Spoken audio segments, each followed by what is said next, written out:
I don't know if I should even say this. I mean, there's a part of me that just wants to keep this buried, act like it never happened, but I can't. I'm about to tell you something that I've never told anyone, because honestly, it's embarrassing as hell. It's one of those things that if people knew, they'd probably look at me different. Yeah, I look at myself different just thinking about it. But if there's even one person out there who feels trapped like I did, then it's worth it. I thought I was just watching for fun, just passing time, just doing what every guy does, right? I mean, no one ever told me it was a problem. No one said it could actually rewire my brain, but that's exactly what happened, and I didn't even realize it until it was too late, until the night it destroyed me.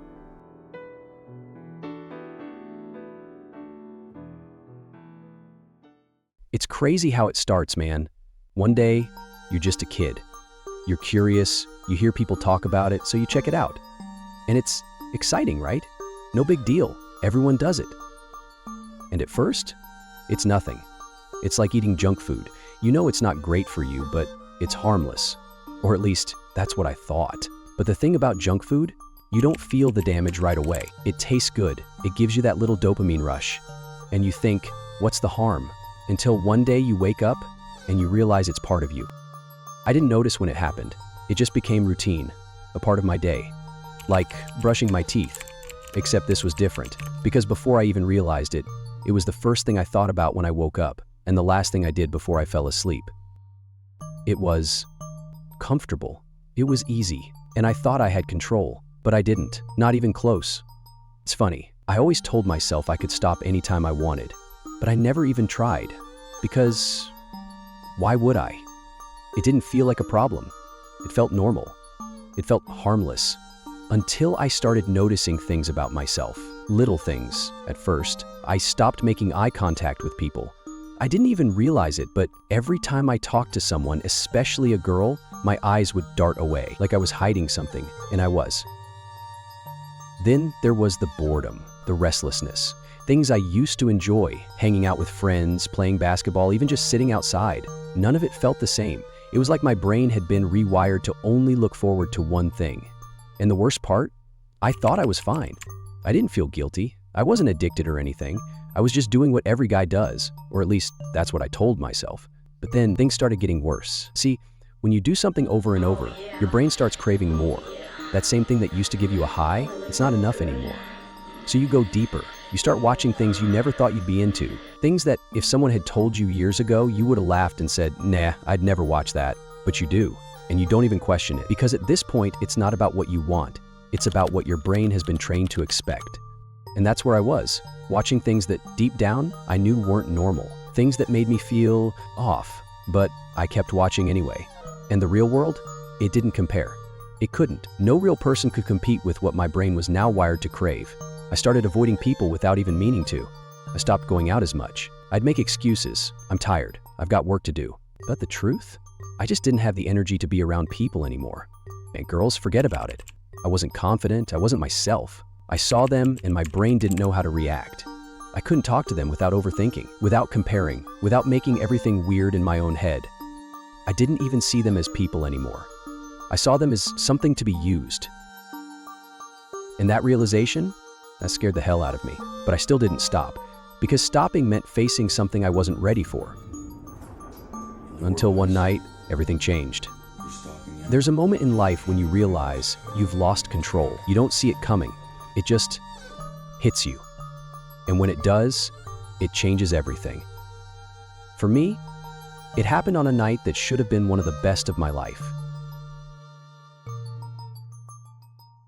I'd been talking to this girl for weeks. She was gorgeous, smart, funny, and for some reason, she actually liked me. We'd text late at night, send each other voice notes, flirt back and forth, and for the first time in a long time, I felt something real. So when she invited me over, I didn't even hesitate. My heart was pounding the whole way there. I kept telling myself, this is it. This is what you've been waiting for. We were sitting on her bed, talking, laughing, our knees touching. She looked at me, eyes soft, lips slightly parted, and then she kissed me. And that's when it happened. I froze, not in the good way, not in the nervous but excited way. I mean, nothing. No rush of excitement, no butterflies, no fire in my chest, just Nothing. And then, panic. I tried to play it cool, tried to ignore the sinking feeling in my gut. But when things started getting more intimate, my body didn't respond at all. I don't even remember what excuse I made, something about being tired or stressed or I don't even know, but the look on her face, I'll never forget it. She was confused, embarrassed, probably blaming herself. And I wanted to tell her, no, it's not you, it's me. I broke myself. But how do you even explain that? I went home that night and just sat in my room, staring at the wall, feeling completely numb.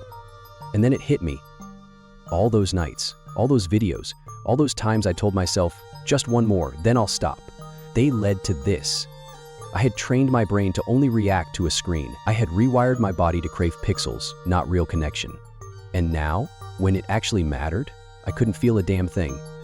I wanted to scream, punch a hole in the wall, cry, but I just sat there, feeling empty. That's when I knew I had to quit, not cut back, not try to control it. I had to stop completely, because if I didn't, I wasn't just losing relationships, I was losing myself.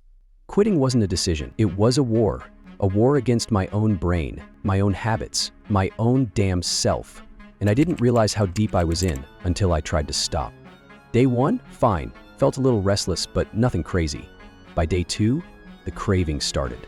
But this wasn't like craving junk food or wanting to check your phone. This was different. This was like my brain was starving for dopamine, like it was screaming at me to just go back, just one more time, just a little taste. I couldn't focus. I couldn't sit still. Everything felt off. I was snapping at people for no reason. Drop my phone? Rage. Someone texting me? Annoying. Music? Too loud, too much. My emotions were all over the place. And sleep? Forget about it. I'd lie there, staring at the ceiling, my mind playing tricks on me, flashing old scenes, old memories, like a drug dealer whispering, "Come on, man, you know you want this."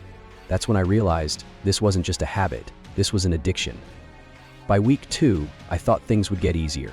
They didn't, they just got different. The cravings? They weren't as strong.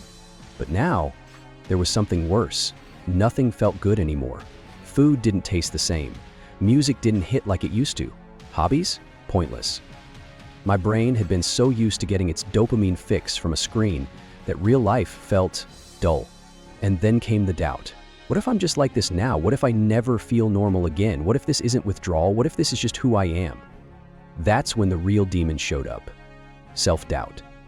Because it wasn't just about quitting, it was about facing the empty parts of myself I had been running from. Then, out of nowhere, something weird happened.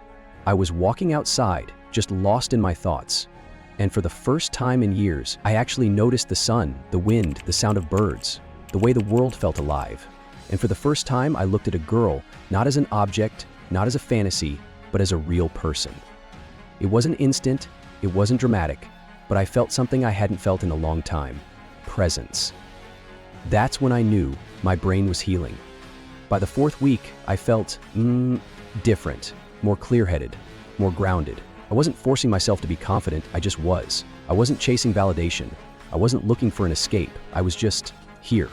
And for the first time in years, I felt alive again. You know what's funny? I thought quitting was going to be the end of something, but it wasn't. It was the beginning. At first, I didn't even notice it happening. But looking back, the changes were insane. I started waking up with more energy, not just physically, but mentally. Like my brain wasn't clogged anymore. I could focus. I could think clearly. I wasn't drowning in that fog of, I'll do it later anymore. And then something even crazier happened. I started feeling different around people. I wasn't overthinking every conversation. I wasn't avoiding eye contact. I wasn't stuck in my head, constantly comparing reality to some fake standard my brain had built from years of, well, you know. I was just there, present. And the wildest part? People noticed. I used to think confidence was something you had to fake, some act you put on to impress people. But real confidence? It's just being okay with yourself. I stopped looking at women like they were some prize I needed to win. I stopped feeling like I had to earn their attention, and guess what happened? They started noticing me. Not because I was doing anything different, but because I wasn't trying so hard anymore. I wasn't desperate. And women? They can sense that. I had conversations without panicking. I held eye contact without looking away. And for the first time, I actually enjoyed talking to women because I wasn't stuck in my head anymore. And that's when I realized this was never about peer. It was about who I was becoming. Without that constant dopamine drain, I had all this extra energy, and I started using it. I hit the gym hard, not because I wanted to get girls, but because I wanted to be strong for myself. I started reading more, learning more, thinking deeper about what I actually wanted in life. I stopped chasing quick highs and started building real, long-term goals. And every day, I felt myself getting stronger, sharper, more in control. The crazy part? This was never about just quitting. It was about taking my power back, because when you're stuck in that cycle, you don't even realize how much it's controlling you, how much it's stealing from you, how much it's keeping you weak, insecure, stuck. But the moment you break free, the moment you actually commit to change, that's when you see it for what it really was, a cage. And now, I'm never going back. All right, you've heard my story. You know how deep I was in. You know how bad it got. And you know what happened when I finally walked away? But here's the thing. None of that matters unless you do something about it. I'm not asking you to quit forever. I'm not asking you to change your whole life overnight. I'm asking you to quit for just 7 days. That's it, 7 days, no videos, no scrolling, no just one more time, nothing. And I know what you're thinking. What's 7 days gonna do? Everything. Because if you actually commit to it, if you actually push through those first few days, you'll see how much clearer your mind gets. You'll feel what it's like to have real energy again. You'll notice how people, especially women, start reacting to you differently. You might not even believe it at first, but trust me, you'll feel it. But I know something, not everyone is going to make it this far. Most people, they'll hear this message, feel a little spark, and then move on. But some of you are different. Some of you are tired of feeling stuck, tired of knowing there's a stronger, more confident version of yourself waiting to break out, but never actually becoming him. If that's you, if you're still here, still listening, still feeling this in your chest, drop any thoughts in the comments. Thanks for being here until the end. See you in the next video.